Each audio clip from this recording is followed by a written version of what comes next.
Wait for it. Wait for it. And we're live. Hey, all you crazy sci-fi and fantasy fans. It's time for your daily dose of shenanigans over here at the Blasters and Blades podcast. Just a couple of nerdy veterans geeking out over our science fiction passions and fantastical fantasies.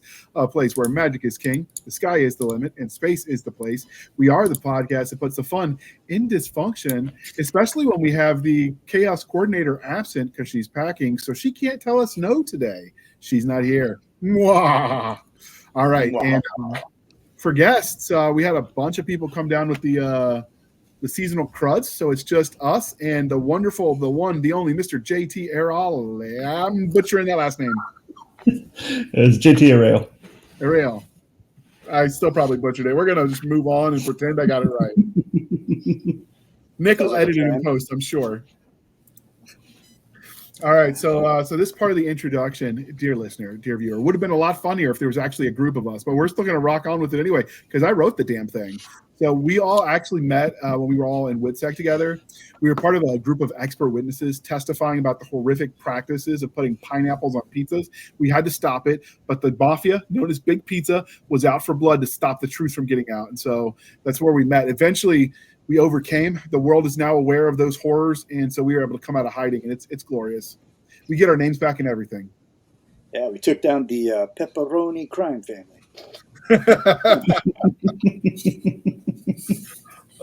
And now we're going to get the hate mail. So in the end, we'll tell you how to send it to Stabby. She will love to get your pepperoni on pizza hate mail. I'm sure it will tickle her nice Italian little heart. Wait, have we verified that she has a heart? Yeah. Yeah, if she didn't have one, I wouldn't have married her. But okay, just making sure. I mean, she has threatened to stab me a lot, so you never know. Notice how he said that. He looked over his shoulder. All right, so he has answered all of the religion questions. So I'm just going to ask you, what have you been drinking today? Coffee, tea, what? What's on the cup for the daily? Unfortunately, boring old water. Yeah, I'm doing that too. It got me on some new medicine, and it makes me drink all the freaking time, and I'm still thirsty. Those jerks. Yep. I didn't convince my doctor that coffee was like water. It was just like water blessed by the gods, but he didn't go for it. No, they're hard to convince. Those dang healthcare. He used to be before he was a doc. He was a infantry. He was light infantry like me. Made it to staff sergeant, and decided to go the green to gold route. And he's older than me, so he likes to quote I was there in the beginning of the shenanigans. Don't try your tricks on me. And he knows, like, he probably wrote some of them. Yeah, probably. When he knows you were a grunt too, like he turns off all attempts at bedside manner, and it's just like, hey. He likes to tell me to get the sand out of my lady parts, which now that everything's co-ed in the infantry, I'm not sure that's an expression you could probably get away with anymore, but it was a different time when we served. So I still remember when I was in, there were still men in the infantry. Yeah, wall-to-wall counseling solved a lot of problems. Sure did. And everyone's like, that's abuse. And I'm like, no, taking my pay for a month and locking me up in the barracks with all the extra duty. Now that was torture. Kick my ass once and let me move on. I'm good with that. Lesson learned. Yeah. Don't cost me a thing. In the woods, beat the hell out of me, and then everything's good. We don't need to be doing no 45 and 45. Exactly. And 2.5 months pay. When they took their blouse off and the rank came off, there was always the slim, minuscule chance that you could win. I mean, at least I never won, but there was the chance. In theory, it could have happened.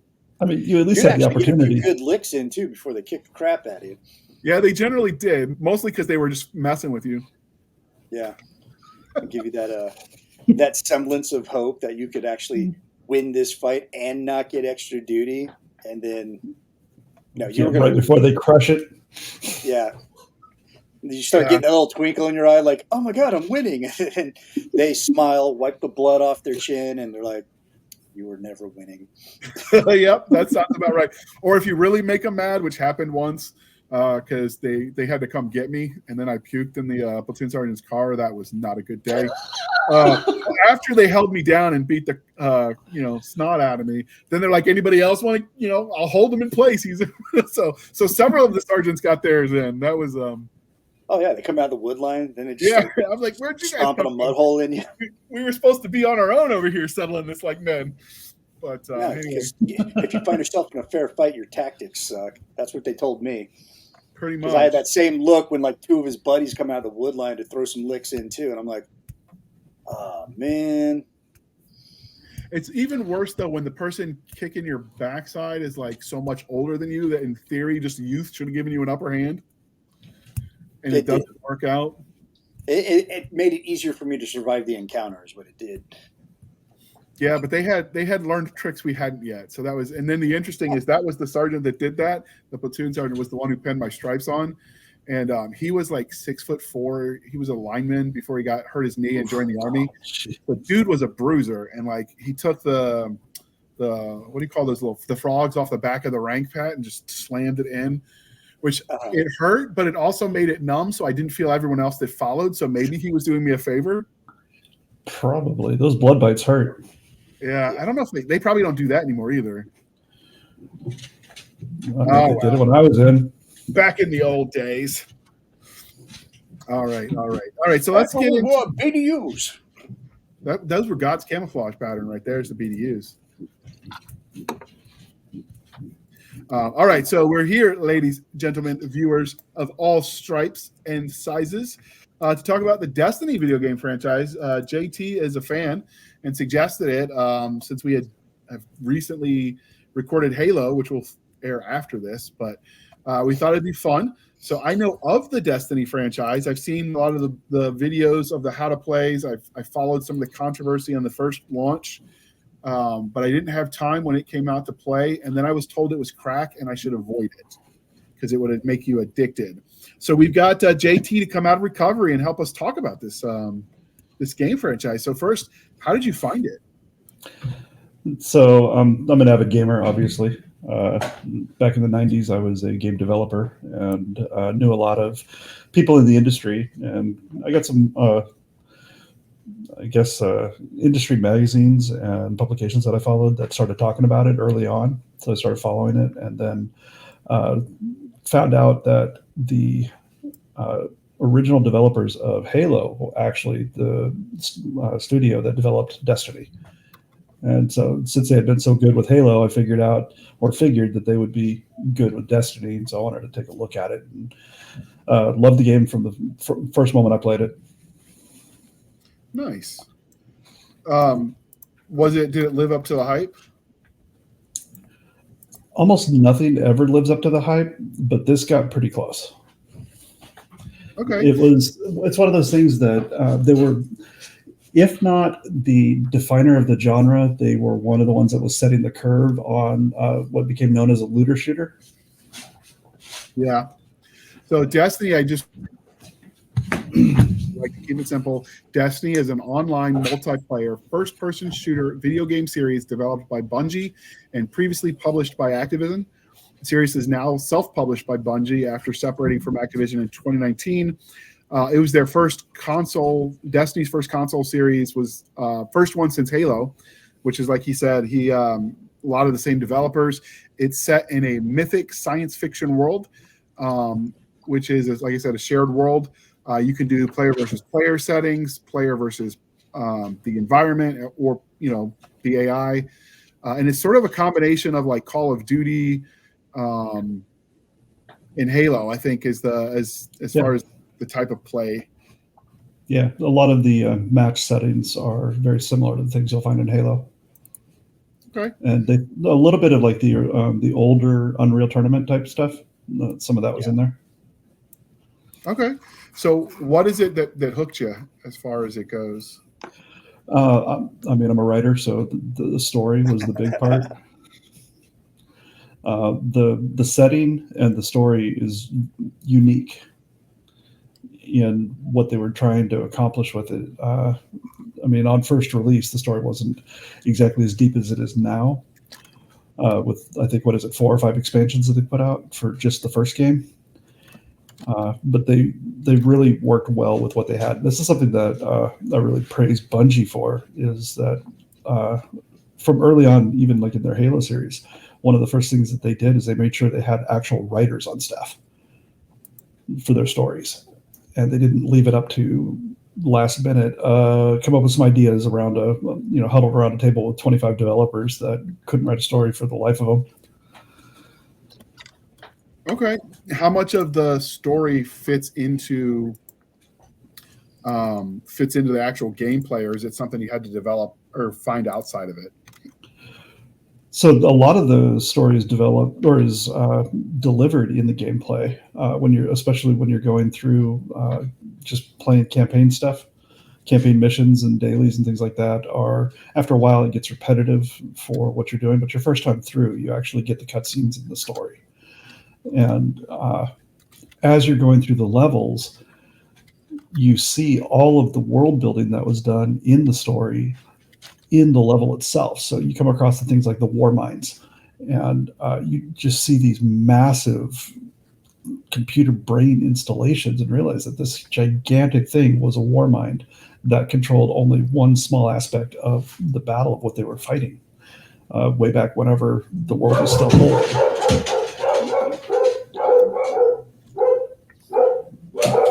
The dogs are smoking. They like it too.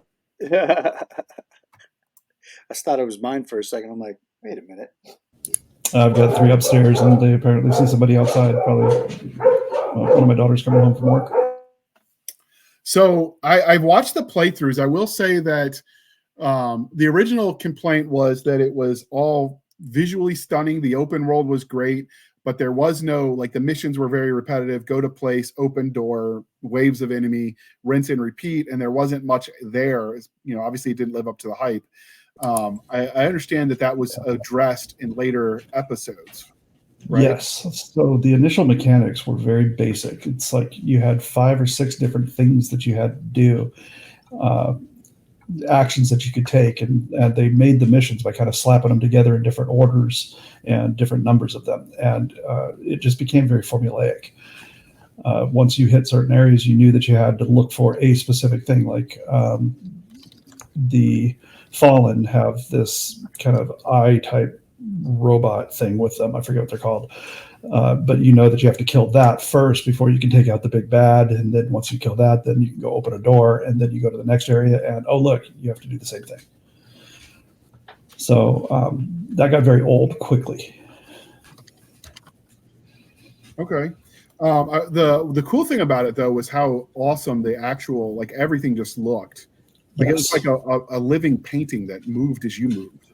Yes, the graphics on the just the set design, the detail that they put into all of the work was amazing. It was beautiful, but that could only take you so far. Yeah, obviously. I mean, it's got to be entertaining, and that was one of the things when I watched, because I'd never played it in preparation for this episode.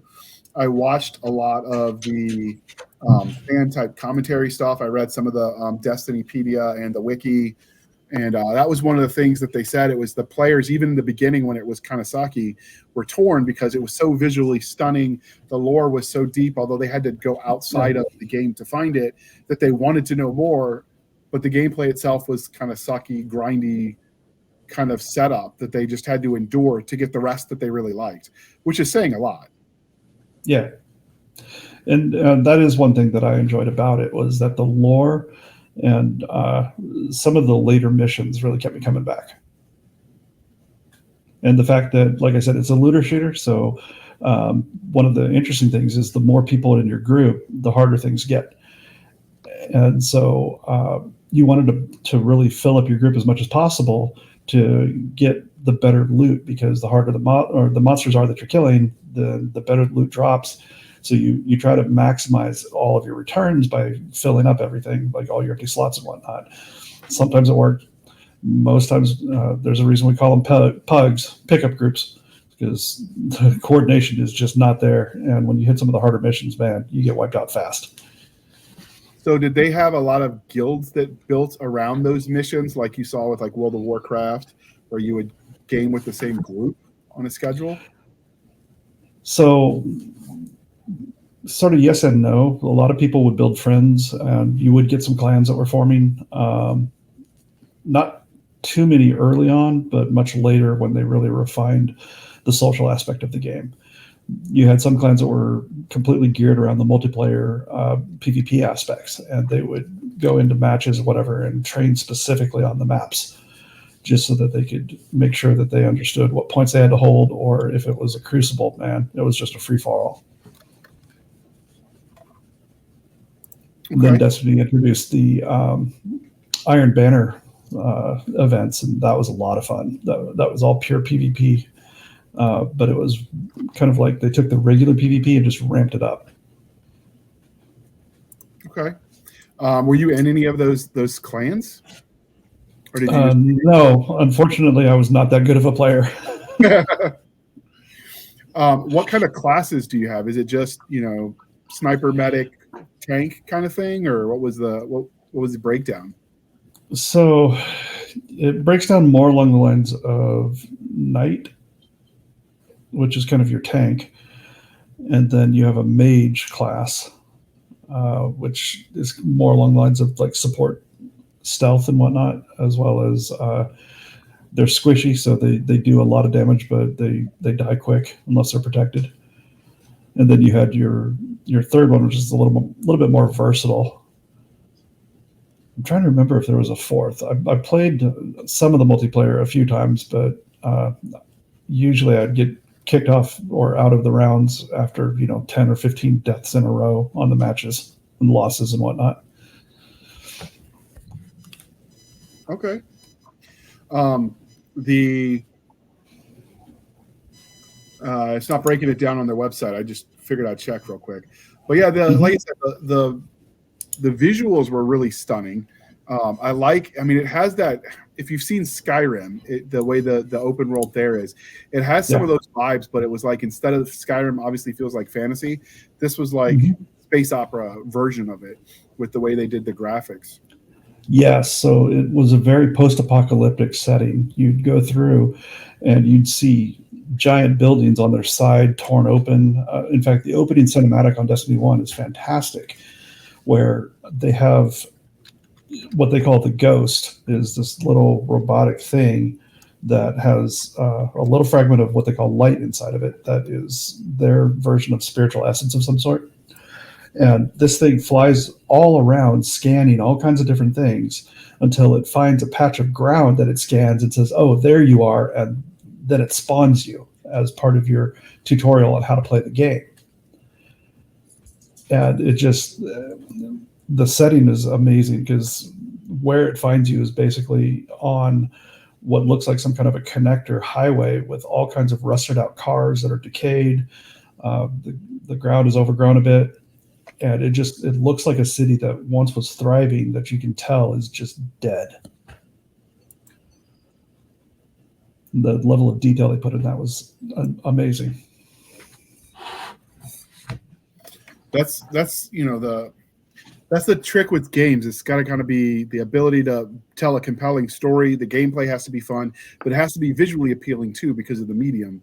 And if you don't keep all three of those legs kind of even, the chair gets wobbly. Right. Which explains exactly how hard of a job the game developers back in the 80s and 90s for the RPGs had it, because they didn't have the visuals. Yeah. Yeah, it made the story even more important. Yeah, story rich environment. Right. Did you have a question, Nick? I saw you mentioned in the side chat. Oh, yeah, because I think there's books involved, like books based on the Destiny universe world. Did you ever read any of those? I did not. In fact, I didn't find out about them until recently, but apparently there's like 5 anthologies. Well, it was one of those games I was warned about, not because it was bad, because it was so good, you know? And I was like just deep into doing my comic book thing, and I'm like, I don't need any distractions, because I'm a gamer myself, so I know I can get lost in a game for months, and I'm like, oh wait, I had an issue due, and I totally forgot about it because I was playing this game. Yep. So, and I was warned about that, about Destiny. They're like, hey, are you playing Destiny? And I'm like, no, I haven't played it yet. I'm like, oh, dude, it's going to eat up all your time. And I'm like, well, that's not going to sell for me right now, because I got other things that I'm trying to get done. But they got hyped up pretty good from my friends that were playing it. Like, oh, you got to play this game. It's so awesome. You know, it just sucks you in. And next thing you know, like months have gone by. And I'm like, yeah, that sounds great. I can't do that right now. Yeah, Destiny was definitely a productivity killer. Yes. Speaking of productivity killer, I'm going to give you a recommendation, dear listener, dear viewer, for an excellent book. And we're going to roll that beautiful bean footage. Humanity will be free, no matter the cost. Deep in the Guatemalan jungle, buried beneath a forgotten Mayan pyramid, an earth-shattering secret sits, waiting. Its discovery will rip apart the illusion that humanity is alone in the universe. Engaged in a life-and-death struggle for the future of mankind, Harry Rogers and Jess Cook are forced to protect this secret from the most despicable foes imaginable. They must race across the globe to complete Liberty Station, the first true interplanetary ship. Only then can they search for the shocking truth behind what they found. They have no room for error, because failure means death for them and subjugation for everyone else. Presenting Liberty Station, Book 1 of Humanity Unlimited, written by Terry Mixon. Purchase your copy on Amazon and learn more about the author and his works at terrymixon.com. Hopefully he survived his wife's surgery, because Terry's wife was getting eye surgery, and he's joking all over his social media that he's going to wear a gorilla mask and convince her that's what he looks like when she can see finally. Sounds like something Nick would do, which is why I thought it was funny. Oh, it's always Nick's fault. Well, I mean, you do live creatively. That's what we'll call it. So you mentioned That's one way to put it. I'm trying to be charitable. So you said you checked while we were on the commercial break. What were those classes again? Right. So the Titan is the tank. This is the one that has the highest armor, gets up in the face of the bad guys and tries to keep their attention. And then you have a support class of a warlock, which is the mage, and they use like psychic powers to do their magic. But then like each one of the classes has 2 subclasses that you can go into, and they've actually added far more than that since they've done the expansions. But the third class is the hunter. And this is like your rogue or your stealth class that gets in there and would do things like getting behind the enemy to attack them or flank them while the tank is trying to keep their attention and do that extra damage. So did you have a favorite class? A hunter. What is it about the hunter that speaks to you as a gamer? I like the stealth modes. Like the Hitman series was one of my favorites. The Thief series was the one that defined the stealth genre of games. So I've always enjoyed those. And the hunter class just kind of, can naturally float into that. And then the subclasses off that, you had Gunslinger and Blade Dancer, and those were the initial 2 that were great. I enjoyed those a lot because of the extra abilities that it gave you and the cool effects. Did you start with the hunter, or did you try them all and then decide you like that better? I have a character for each one of the classes, but I played my hunter most. Okay. That's I like to play the tank mostly because I'm all for just getting in there and mashing buttons. I don't want to have to think too hard when I'm playing. Like I like to just Button mashers. Yeah, I like to be able to just like veg out and just like chill, not have to think too much. If I'm going to think too much, I just go ahead and read a book, right, or watch a movie. Or watch a movie, yeah. So the lore stuff, do you normally, when you play, like obviously you had to work for it in the beginning with Destiny, but is that something you normally get interested in, or do you mostly just go with whatever is in the game? So it depends on my first impressions off of the game. So there are some games that really kind of play up the lore and the depth of them. Like you'll look at Legend of Zelda for one. the lore on that is incredibly deep if you dig into it. But you could also just stay at the upper levels of it and not worry too much about it if you don't want to, and just enjoy what you're being presented. There are other games, though, that knowing the lore actually helps. Me, I'm just a nerd for story. And so if I find that there's actual lore that exists to enhance my experience with the game, I will go find that. Okay. What was the first game you ever played? Like, ever? Yeah, as a gamer. We're going all the way back to Atari 400. Let's do it. It's going the way back machine, man. I mean, most people that had those systems obviously played Adventure. That was one of the first ones. I did have an old TV that played only Pong. Nice. I got my first computer over in Japan when I was a kid. And I remember playing a lot of like Miner 2049er, Star Raiders. Defender came later after we got the 800. The original version of Wolfenstein was fun on the 800. Oh, yeah.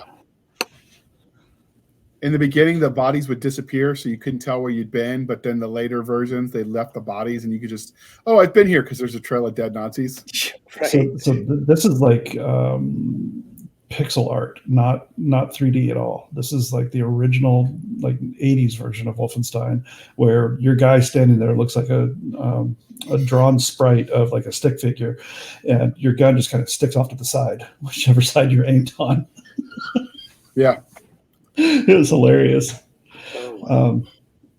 The Temple of Abshai was a great series, though. That was a lot of fun.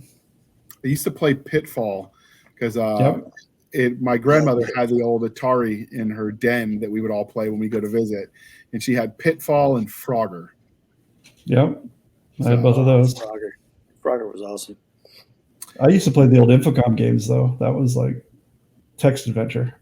You had to type what you were doing. Yeah. Frogger was the one that my Grandpa Handley always used to try to get us to go out and play Frogger in traffic, but luckily we weren't. I wonder what he would have done if he actually went and tried it. Like, I bet Grandma would have stopped him. Maybe. Depends on how much she liked us that day. When the NCOs would get like drunk in the barracks on a Friday night, they'd wake us all up to play Space Invaders. So we had trash can lids, our Earth, Wind, and Fire goggles, and our Kevlar helmets. And so we'd line up in a line and and they'd chuck beer bottles at us. And then after they had way too many beers, they'd pass out on their little chairs they brought into the hallway, and then we had to go put them to bed after chubbing their toothbrushes. I mean, I chubbed their toothbrushes. Little petty revenge. Put them to bed, and we had to clean up all the broken glass and then buff the floor and all that stuff. And we'd finally get to sleep about 3, 4 o'clock in the morning. And they got so blitzed they had no idea. But that was their favorite game when they had too much to drink on a Friday, Saturday night. Nice. Privates, get out in the hallway, playing Space Invaders. And we're like, oh. So you really made sure that you were somewhere else on Friday and Saturday nights. That's the plan. So what was the first Destiny game you picked up? Did you start with 1? Yeah. It definitely started with 1. I purchased like the whatever the elite package was back then that gave me 3 days early access to the game. Nice. Do you think Bungie's gonna be able to revive it and get it going again? There's been talk on and off that they were going to get another version out, but then it always kind of fizzles. Yeah, that's going to depend on it. One of the things that was really unique about Destiny is that it was, like I said, if not the first, it was one of the best at the time of the looter shooters. And now you have a bunch of different ones that have come. Some have been hyped up so much that when they hit the market and actually completely flopped, it kind of left a sour taste for that style of game for a little bit. So we'd have to see. Destiny's going to have to really lean into the core successes of what they do that makes them so good, and then try to capitalize on that. So given that it was a loot drop, was this one of those games that did the microtransactions where they try to bleed you dry financially? In the first one, it wasn't too bad. From what I recall, there was a little bit of that, but not a lot. They leaned into it a little bit, quite a bit more in Destiny 2, but not near as bad as some of the other games. Yeah, because there's a lot of games, like Fortnite's one of them. Call of Duty is now one of them. Where any game from EA. Yeah, which is unfortunate. With the exception of like Jedi Survivor and those ones, but anything that's got any kind of microtransactions from EA, it's going to be everywhere in the game. Yeah, so if you want to be more competitive, with people that you're playing online with, and you actually want to win, you got to spend the money, unfortunately. So. Right, which is one of the things that really sucked is that when they introduce pay-to-win mechanics, it kills the game. It does. And I've been a sucker for it in the past, usually because too much bourbon and too many rounds of me getting wasted by a 12-year-old who's talking crap, Mm-hmm. And I'm like, okay, because you know what you don't have, kid? You don't have adult money. I do. And I'm going to go spend some of that adult money. So I forget which company it was, but it was a patent that floated up. I think it was Sony that, one second.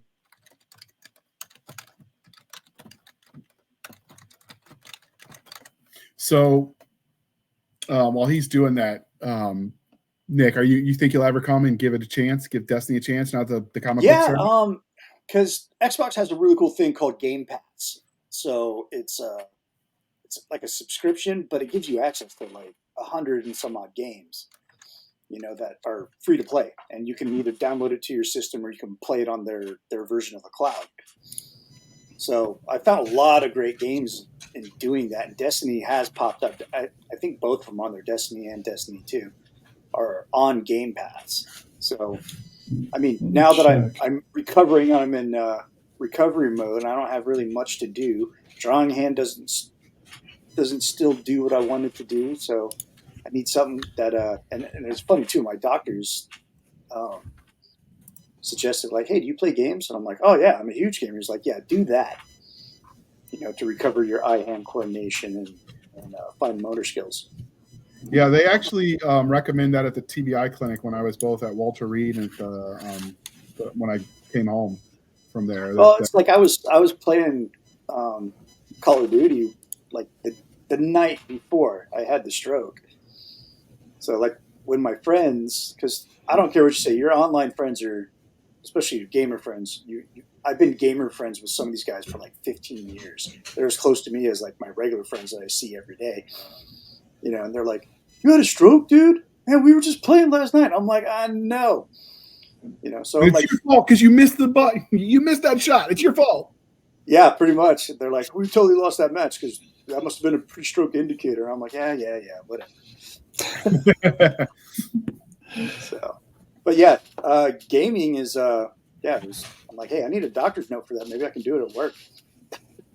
I actually had the doc at Walter Reed actually wrote me a script to play Skyrim because it was both you had to think because it was a RPG, but you also had to use the controllers, which makes it a mid-body exercise. And I would use that a lot. And like the wife would be like, "Hey, honey, come do the dishes." I'm like, "Nope, following doctor's orders." Pushing the button. Yeah, it's really weird having like a 20-minute gaming conversation with your neurologist. Yeah. He's like, "Oh, what are you, a console guy? You a console guy?" I'm like, "No, I'll do PC too. I mean, even though it's a Mac, I'll do PC." I turned my Mac into a NES generator. I found a USB old NES controller. Well, it looks like it's the old NES controller, and plugs into the USB. The Super Nintendo, I haven't gotten that one yet. Yep. I started plugging like my old Xbox controllers because it's Bluetooth, and like I can hook it up to my computer on Bluetooth, and so now I'm playing like Neo Geo games, things like that. Yep.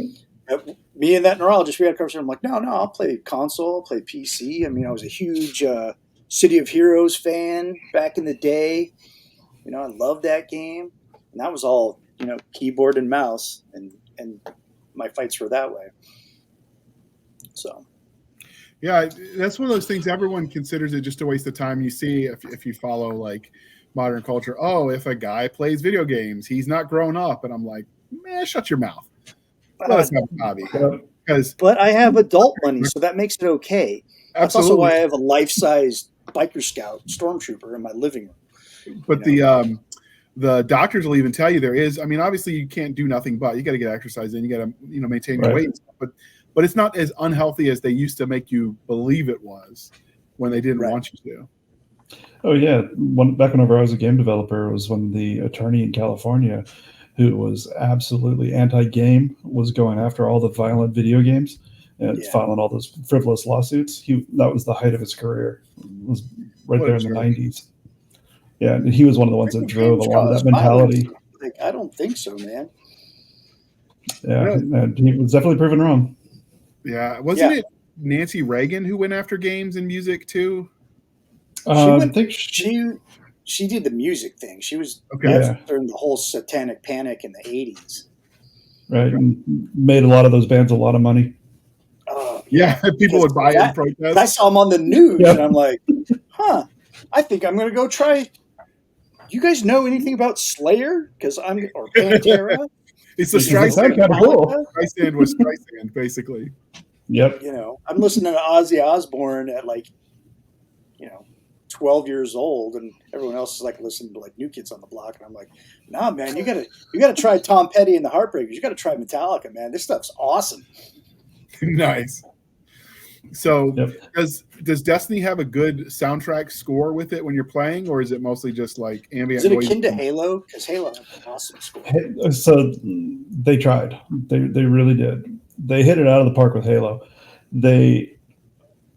I think they wound up batting themselves into a triple, triple play with Destiny, because that's stat worthy, man. That'll get you a 500. That'll get you on base. Get you a couple of runs. It didn't do anything for me like Halo does. Like the soundtrack hits you in Halo, and man, you're in there. But for Destiny, it's like I usually turn that one down or off if I can. That's disappointing, because Halo was the music is so inspiring. Like as soon as it starts hitting, you're like, I want to be a Spartan. I want to put on the Mjolnir armor. I want to go fight the Covenant. And you get goosebumps. Like it starts going into that Gregorian chant, and then it starts getting those hard guitar riffs. And you're like, yeah, I'm amped up. Let's go kill some aliens. Let's do this. So I'd have to look and see whether or not it's the same music director. I don't think so, because it just feels different. And I mean, it could be. Well, and that's understandable too. They want it to be its own unique thing. Right. Yeah. Well, even the best will write a stinker every now and then. Right. Yeah, absolutely. So I mean, you realize how much the music can make a difference. They actually did in Hampton a showing of Ben-Hur, where they had a live band come do the music, because it was back then it was all orchestral composition. And there's something about music that just speaks to you when no matter what you're doing. I know some authors have even started recommending soundtracks to read for each chapter. Whatever they were listening to. If they listen while they write, they'd be like, this is what I was listening as I wrote this. Like I dictate, so that wouldn't work for me. But the idea that it's inspiring. There's been times I've been listening to hard music and you're driving. I'm like, holy crap, I'm doing 100 miles an hour. Better slow down. And if you get pulled over, you're like, oh, I'm sorry, officer. I was listening to Metallica. I'm like, oh, okay. You get a warning. I'm sorry. I was listening to DMX. This one just was what do the kids say? It's a banger. This song's a banger. I'm listening to DMX. Is that what the kids say? It's hard to keep up. That's what the kids are saying now. I don't know. I have to look at my adult to kid thesaurus and dictionary. No cap, dead ass. I listen to a lot of Sabaton when I'm doing the prep in for the podcast, where I'm editing all the video and doing all that stuff. I'm all about some Sabaton, but I'll throw some of the classic metal stuff, which Pandora sometimes gets it wrong and throws in like hairband metal, and I'm like, yeah, I mean, Poison's good and all, but I was kind of like really trying to get into this Megadeth glam rock Metallica blowing. thing I had going on. Yeah. Do you want to know what soul crushing feels like? Walk into an elevator at your local hospital. I was taking my mom to some appointments, and they had Guns N' Roses. They were playing Guns N' Roses as instrumental in the elevator music. Is it Sweet Child of Mine? Yes. I'm like, That's it's the not one I- supposed to be music. You shut your. And then when you go to the grocery store and they're Yep. playing it, oh my goodness, you just want to rage out. Like, give me the manager now. It's time to go, Karen. Like someone's about to get hit with a bag of grapes. No, I had the not worst old, one damn it. recently. Still a young man. I had the worst one recently where, well, it's not that recent, a couple of years ago. A buddy of mine sent me a message saying, "Hey, weren't you in the 155s?" I was like, "Yeah." He sends me a picture, open air museum of the vehicle that I was trained on. Oh, wow. He's like, "Feel old yet?" I can relate to that, but not in the same way. When we came back from Iraq, the Fort Eustis Transportation Museum did an exhibit on the gun trucks of GWAT. And so some of the people I knew personally that hadn't made it home were like on the wall. And I'm like, nope, never coming back. I'm not old enough to see my friends in museums. Right. It was surreal to see that when you see that kind of stuff. And I'm like, nope, I remember that. Not old enough. Yeah. So Halo, when you did the player versus player, like you could actually talk to them through the headset. Did Destiny allow you to do that? I think it was limited to team talk for the most part. So you didn't get any of the rage bait where you cuss each other out and threaten to elope? Oh no, you got that because your teammates were often very mad at you. Yeah. I'm gonna go with your mom and make me your stepdad or something. I did that, people. I love it when a 12-year-old says that. And I used it against a boy because I introduced him to Halo, but with the Master Chief Collection. So I let him set the settings, and he just wanted Jeeps and rocket launchers. So he's just blowing me out of everything. And I'm like, hold on, let me fix one thing to make it, fair. And I put the Ghost in there so I could fly around and I was just doing strafing runs on him. I'm like, you hit me with that rocket again? I'm going to find your mother. I'm going to marry her, and I'm going to give her a child that she actually loves. And he stopped and started crying, and I'm like, dude, it's just S talk, man. It's game talk. Like, don't cry. I did marry your mother, and I have no capabilities of giving her a child. But if I did, she'd actually love it. I honestly think that's what, like, between that, what was it? The Simpsons, Ren and Stimpy, all the shows that were so insensitive, South Park, when they were hitting hard, like, it just made you tough. And then you see kids complaining about stuff, and I'm like, really? Like, you're whining about that? Really? Come on, I heard harder insults from my mother. Yeah, it's like, come on, dude. Like, I'm a Gen Xer. I'm the last of the feral children. Like, latchkey we kid used to roast each other all the time. All the time. Oh, yeah. Your mom was like a popular comeback to being insulted. Your mom. And we didn't fight over that. We would just think of something more effed up to say back, So, and that, even the boomers were like that. The generation that raised the feral children, or didn't raise us. That's why we were feral. But that would be the key. Yes, didn't. That's why Red Foreman, the character Red Foreman from that 70s show, speaks to us now. I'm like, yeah, he makes a lot of sense now that you think about it. Like, he's my spirit animal. I tell the boy that all the time. He's like, man, that was harsh, Nick. And I'm like, dude, you missed out on my Danny Tanner days. I'm in my Red Foreman phase right now. So quit being a dumbass. That is kind of funny about that show. It's different parts of your life, you can relate to different characters. Right. Yeah. I think that's what made the TV of the 80s and 90s so great. It's like, so we start getting into like the late 90s, early 2000s. And like, we don't have Bill Cosby. We don't have the Huxtables. We don't have Danny Tanners. We got Red Foreman. We got the hard dads, the ones that fought in Korea. Married with children. Somebody. Yeah, married with children. We get the Ed Bundys. And that's what formulated us. Those were our examples. of being adults, being parents, So like I had my Danny Tanner phase. I had my Full House phase where I was the happy-go-lucky. Oh, sweetie, well let's talk this out. Why you skipped school and bombed 3 orphanages? Let's come to a conversation about why that was wrong. And you're grounded for a week, young lady. To the why your head hurts because it's your own brain trying to comprehend its own stupidity. Hey Nick. Yeah. Don't let that distract you from the fact that 55 years ago today, Al Bundy scored 4 touchdowns in a single game while playing number 33, Polk High. That's right. While playing high school in the city championship game. Yeah. I mean, we had the Huxtables. I remember watching that at Nick at Night. It was on. Mm-hmm. And then Family Matters. I caught when I was in the hospital. My TV options were limited, and it was like on TBS. It was like Family Matters for like 4.5 hours. Oh. And I was like, with Urkel and all that. And I'm like, man, I would have wrung that kid's neck. I'm surprised he's not wringing that kid's neck. And now you know why the dad was so large, because he therapied with donuts, because he had to live with I mean, he started that in Die Hard. Yeah, but I mean, he lived with that guy as his neighbor. I'd eat too. Like, give me another. Twinkies? Yeah. The Twinkies, yeah. That's remember that. Well, I don't even remember the actor's name. He's still acting. He's been doing this for freaking forever. But yeah, it's like you used to have these wholesome shows.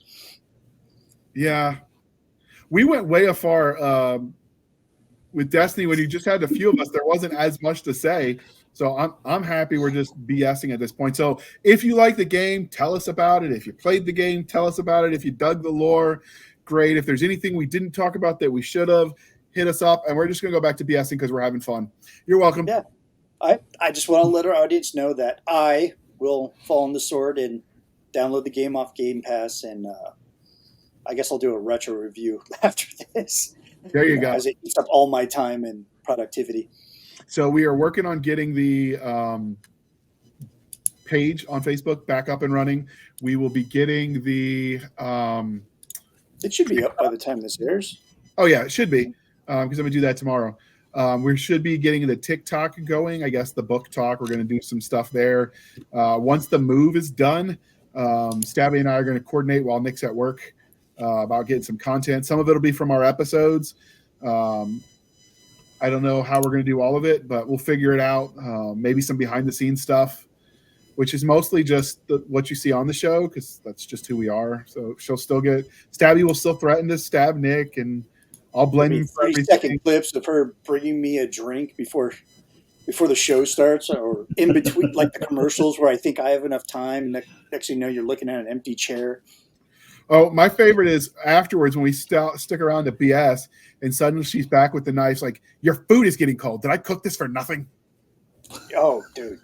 That's like 90% of the after show stuff is like, are you like, she asked me, she's like, you're just doing the hour, right? You're not sticking around for like 3 hours after the show. I'm like, I don't know, man. Depends on the guest. Sometimes we just have a really good chill session.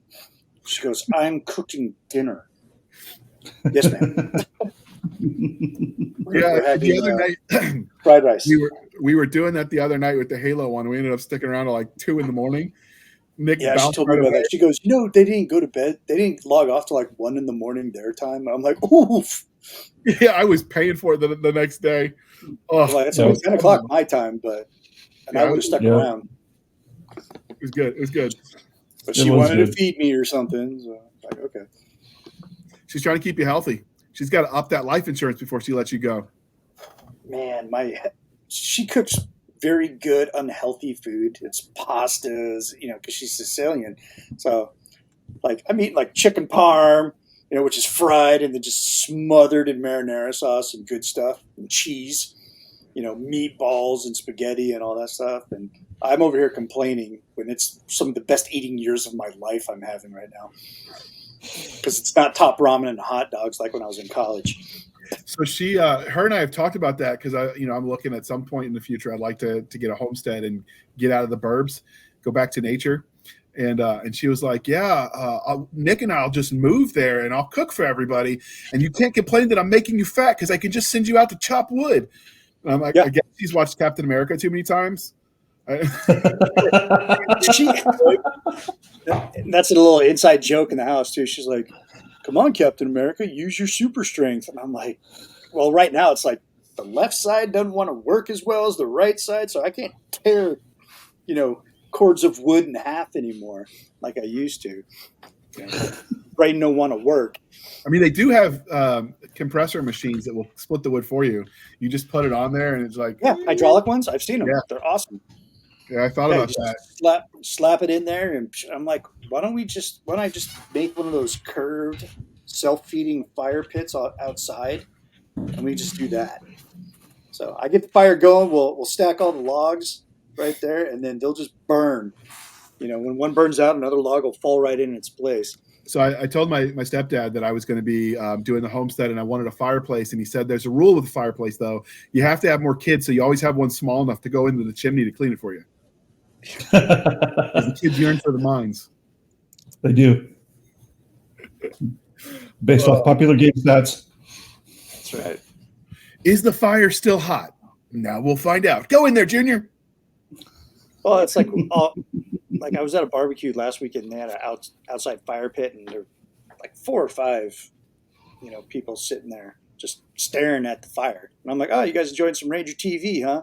And they all looked at me like I was confused. They're like, what? And I'm like, that's Ranger TV. That's what we used to do. Just stare at the fire. Yeah, sometimes it's even better when you started the fire. Oh, yeah. Throw a little heat downrange, watch it go. That's right. I mean, you haven't lived until you started a range fire on the firing line. I did it with the Bradleys out in Coastville. Nice. It was awesome. I destroyed that range with extreme prejudice. We did that when we were certifying that we knew how to use the claymores. We accidentally started a fire. Accidentally. Maybe. Quick story. When I went through basic demo, it was around the holidays. So I made a C4 snowman up in Fort Lewis. And it had snowed. We had got a good 3 feet of snow. So, and it wasn't very big. It was probably because there's only so much C4 in the world, and we tried to use all of it. So he was about yay big. He was like Frosty Jr. So I put him out there, and we hook him up with the all the cord and all that stuff in the STI. And that thing melted all the snow around it, put in a good 2.5 foot crater, and lit some of it on fire. I'm digging it. And I'm over here like, because I was a private when I went through there, I was like, oh, I'm going to get so much trouble. The range master, the demo gods, all those guys were like, dude, that was awesome. They were just yucking it up. The coolest we had was off-market stuff. So they used tannerite, and they built a small frame for it. So that way, then they built the snowman around it, and then the job was to shoot the snowman, and it was at the max range. So it's like, I think it was 400 meters where they say the max effective range is right at the end. It's 400 or 600, I can't remember. I've had a few head injuries since then, but it was like everyone's like, oh, good. Yeah, everyone's like, oh, I always hit those. And then you put them in where they actually have to hit it. Like, see, I hit it. And they'd be like, no, you didn't. And we couldn't figure out why. And then after everyone had gone through, the range NCO gets down, fires one round, and the snowman goes boom. And he's like, if you had hit it, we'd have known. I was like, oh, my God, I think I just saw Jesus. I saw Jesus. I saw Ganesh. I saw Yahweh. I saw all the major religions. Buddha. He was there. Yeah, it's when they get creative like that just makes life more fun. Yeah, don't trust a demolitions expert who has all of his fingers. They just didn't live. So, all right. Guy that's got like Yoda hand going on, you're good to go. Same with shop teachers, although they got rid of most shop classes. If he hasn't cut off at least one of his fingers, what's he even doing? So, dear listener, you'll have noticed that for the last little bit, we've only been doing 2 episodes a week, Mondays and Fridays. While Nick was recovering, we couldn't record, so we had to reschedule a lot of stuff. So rather than stress ourselves out with constantly like, oh my God, we have no buffer, we're just going to stack some episodes. There'll be a few instances where we air them 3 at a time, 3 a week, just because we promise certain delivery dates if we're doing a show pre-launch. But as a general rule, we're going to wait till we get our buffer back, and then we'll jump right back to 3 a week because we have fun recording these, and we like doing this with you. So if you notice a little bit of a stop and start on the Wednesday episodes, that's why. Jared's been kind enough to not stress me out where I will have another stroke. Yeah, I'm trying because Marissa said the next one I'm having, it's going to be on air, dude. It's going to be righteous. Well, she also said if you pass, she's moving in with me, and I don't know if I can take it and stab that much. So just for my own safety, I got to get used to it. Alive. You get used to it. You'll be like, oh man, she cooked a really awesome dinner. It was pot roast and vegetables and potatoes. But my spleen is on the floor. It's a balancing act. Oh, she never cuts me that deep. You'll be fine. She likes you. I don't know that I'll have that benefit. So I don't want to. If you give her a place to live, she's probably going to like you too. Well, just don't die. All right, don't die. Have you seen? I'm doing my best. Have you seen Team America? The famous puppet scene, Team America. The famous. Oh yeah, World Police. Like, I can't love you until you tell me you'll never die, and then you see the puppet pile driver. Hilarious. We should probably stop this conversation right there because that will get not family friendly. Yeah, we'll start getting into the uncut scenes of that movie, which are hilarious. That is like the GWAT era movie in a nutshell. Like it speaks to me still. And that was probably that, and Red versus Blue was probably the most quoted stuff when I was there. Yeah. That Matt Damon line, some people quote it and don't even know why they're quoting it. I'm Kim Jong-un! Kim Jong-un! Oh, we'd get done meeting some sheik, some town chief, and they'll get back and you're like, what would you think about him? He's like, Matt Damon. Start cracking up. There are the sad thing is because we try to be family friendly, we slip in the word sometimes. The coolest scene in that movie we can't even talk about. Yeah. Right. YouTube would censor the hell out of us. Ooh, hard. So before we wrap this up, since it's just the three of us, we don't want to make every episode a 3-hour shindig. If there's anything you want us to talk about, any guests you want us to get back or to get on, you know how to reach us. We'll link all of that at the end in the show notes, and I'll tell you in a minute how to find us. Just let us know if there's anything you want to see. We've got some big plans, but sometimes scheduling is a thing. And, with Nick and Stabby mid-move, that makes everything a little complicated. I'm just going to preemptively apologize for that. But, these types of life events happen. So next time you see me, hopefully I'm in that nice little place I found up in the hills where you can see all the stars. There's no light pollution. And I have to make sure Domino doesn't get killed by an eagle or a puma or something. So are you going to have your firing positions, your hasty positions, your fallback line? You're going to have a good lines of fire? Dude, I'm doing, when I looked at the place, I was like, okay, I got interlocking fields of fire here. I got a natural choke point right here. I got an egress here to the back. I don't know how well I'm going to do on an egress route with my gimpy butt right now, but all I'm just saying is I know where to get some claymores. I'm just saying, theoretically, hypothetically, I might know a guy. If we get, I'm joking, Mr. ATF agent. I'm joking. No, you can make all that stuff from. All you got to do is go to Home Depot. Everything you need's right there. On that note, we better end this episode before we say something that's going to get us all arrested. All right. Just kidding, ATF. You have to go to Lowe's, too. Jokes on you, we went to the Hobby Lobby instead. JC, what are you writing right now? So as soon as my laptop finishes installing, I'll be putting the writing software back on there to start working on the Bane urban fantasy story I have in mind. So Nice. that's the big one. And then I've got my novel in works. It's a kind of a space opera sci-fi story.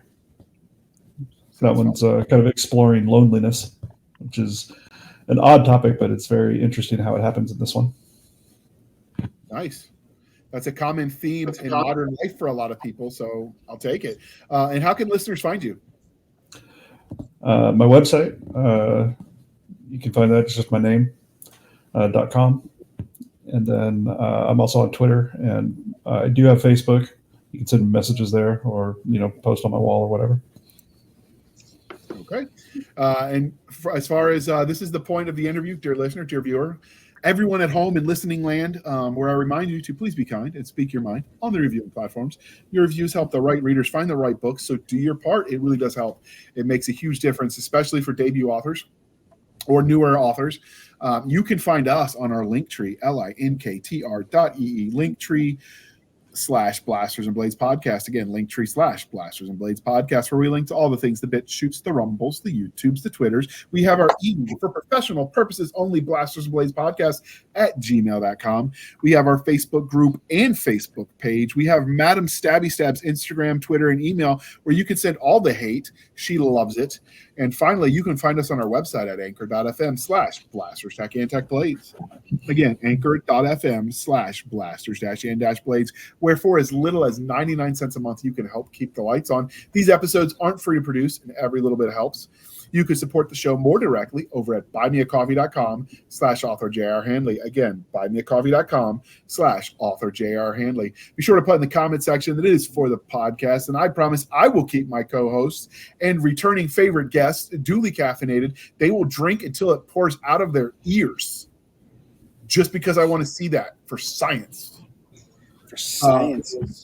And if you want to support the show, link is in the show notes for Coffee Brand Coffee, made in the U.S. They're affiliates. We get a little bit of a kickback every time you purchase with that link, and use the code Podcast Grunts for 10% off when you buy your favorite coffee, tea, or hot chocolates. And all of it's delicious. It's what I've been drinking lately. I'm trying to convince the tax man, since it's January and taxes are due, that it's totally a write-off. I don't know if I'm going to win that battle, but I'm going to try. We got our fingers crossed for you, because I'm in the same boat.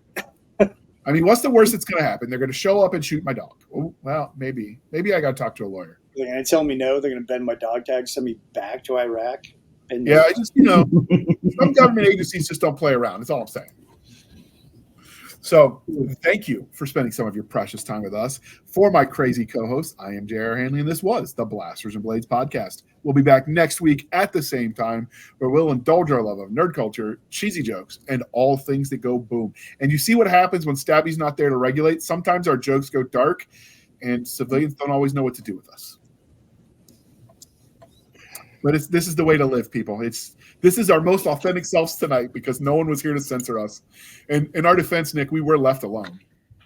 I was left unsupervised. I have that T-shirt. Like, in my defense, I was left unsupervised. I need that T-shirt. JT, you need one too. We're gonna make this happen. I do. All right. We should all three wear them at the same time. Yeah. Actually, I might, when I get the merch going, that might be one of the shirts. We'll have the Blasters and Blades logo, and then we'll just have, well, in our defense, we were left unsupervised. Yeah, I'm here for it. All right. Thank you, people, and we will see you next time.